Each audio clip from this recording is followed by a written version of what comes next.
الشيطان الرجيم بسم الله الرحمن الرحيم أما بعد فأعوذ بالله من الشيطان الرجيم بسم الله الرحمن الرحيم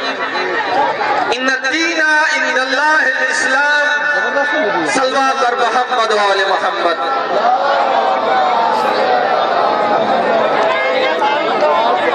وجل لترام شیعہ دین ہے تو وہ ہے دین اسلام اللہ کے نزدیک اور کوئی دین پسندیدہ دین نہیں سوائے دین اسلام کے تو آج دین اسلام سب کا ایک ہے چاہے سنی ہو چاہے شیعہ ہو چاہے بریلوی ہو چاہے دیوبندی ہو ہر مکتبہ فکر کا دین اسلام ہے تو جب سب کا دین اسلام ایک ہے تو پھر سب آپس میں بھائی بھائی ہیں یہ نفرت کا پیغام جو دے رہے ہیں ان پہ مسلمان ہونے کی ڈیفینیشن لاگو نہیں ہوتی اس لیے کہ پیغمبر اکرم حضرت محمد مصطفیٰ صلی اللہ علیہ وآلہ وسلم بلند درود پڑھ دے بابا سے بلند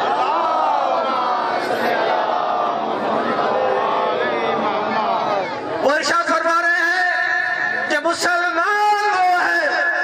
جس کے ہاتھ اور زبان سے دوسرا مسلمان محفوظ رہے تو پتہ چلا کہ جس کے ہاتھ اور زبان سے دوسرا مسلمان محفوظ نہیں دراصل وہ مسلمان نہیں تو ہم نے اپنی زبان سے اپنے اخلاق سے لوگوں کو اپنی طرف کھینچنا ہے امیر کائنات حضرت علی ابن ابی طالب فرماتے ہیں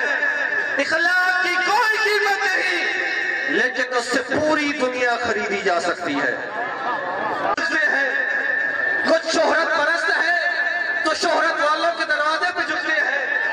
کچھ شجاعت پسند ہے تو بہادروں کے دروازے پہ جھکتے ہیں کچھ سخاوت پسند ہے تو سخیوں کے دروازے پہ جھکتے ہیں یہ بشر در بدر کی ٹھوکریں کھا رہا تھا پروردگار نے کہا یہ جو بشر در بدر کی ٹھوکریں کھا رہا ہے کیوں نہ اس کو ایک ہی خاندان میں یہ سارے کاملات اکٹھے کر کے دکھا لوں کون سا ہے وہ گھر وہ گھر ہے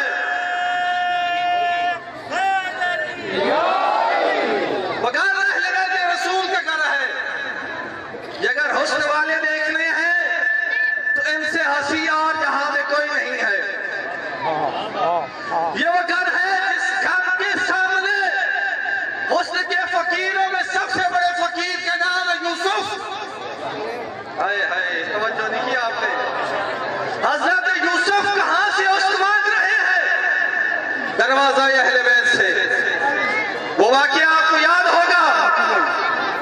جب عزیز مصر بن گیا حضرت یوسف زلیخا پہ زوال آ گیا کمر جھک گئی بنائی ہے نہیں حضرت یوسف کی خوشبو آئی حضرت یوسف راستے میں ملے حضرت یوسف نے جب زلیخا کا یہ حال دیکھا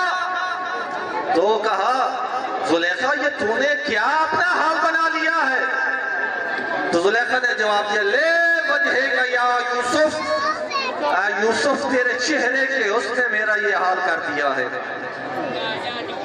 تیرے چہرے کے حسن نے میرا یہ حال کر دیا ہے حضرت یوسف کا جواب بڑا کمال تھا حضرت یوسف نے کہا زلیخا تو نے ابھی میرے پیارے نبی محمد کا چہرہ نہیں دیکھا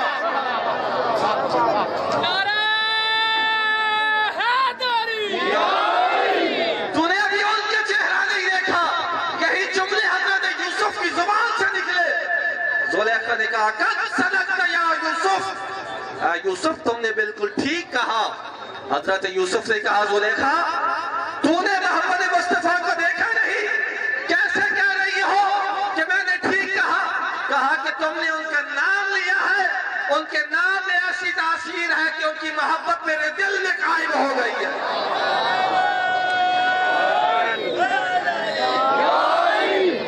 رزق تقسیم کیا یار حسینی بیٹھے ہیں میں نے مخلوق میں رزق تقسیم کیا کچھ تھے نا ایسے انہوں نے کہا یا علی دیکھ لے کوئی رہ نہ گیا ہو توجہ کرے سامنے محترم، دیکھنے کو رہ نہ گیا ہو۔ میرے مولا نے کہا کہ علی سب کچھ دیکھ کے کام کرتا ہے۔ اگلا دن ہوا، اس نے ایک چیونٹی کو پکڑا، ایک ڈبیا میں بند کیا، پھر آیا، میرے مولا نے وہی گولدارہ بنایا۔ کہا کہ یا علی آپ نے کیا کیا؟ کہا میں نے مخلوق میں رزق تقسیم کیا۔ کہا دیکھنے کو رہ نہ گیا ہو۔ کہا کہ ذرا اپنی ڈبیا نکال۔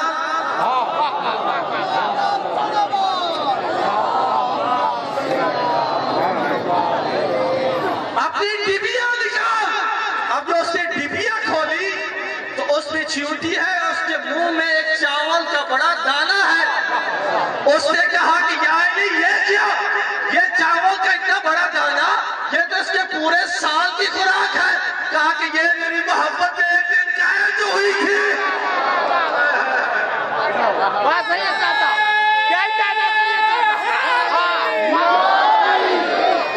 یہ تو علی ہے جو اپنے دشمن کو بھی خالی نہیں بھیجتے۔ جنگیں ہو رہے، میرے مولا جنگ کر رہے ہیں کہ دشمن کی تلوار گر گئی۔ اب کتنا ہے بہادر علی جو نہتے پہ حملہ بھی نہیں کرتا۔ دشمن کہتا ہے یا علی اپنی تلوار مجھے دیجیے۔ اب علی نے تلوار پھینکی، اب اس نے پلٹ کے جملہ کہا کہ علی کوئی اپنے قاتل کو بھی تلوار دیتا ہے؟ کہا کہ پہلے تو قاتل تھا، پھر تو فقیر ہوا۔ علی نے آج تک کسی کا سوال رد نہیں کیا۔ اور محمد والے محمد صلی اللہ علیہ وسلم۔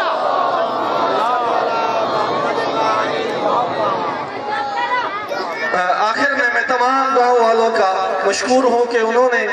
بڑھ چڑھ کر نیاز امام حسین میں حصہ ڈالا،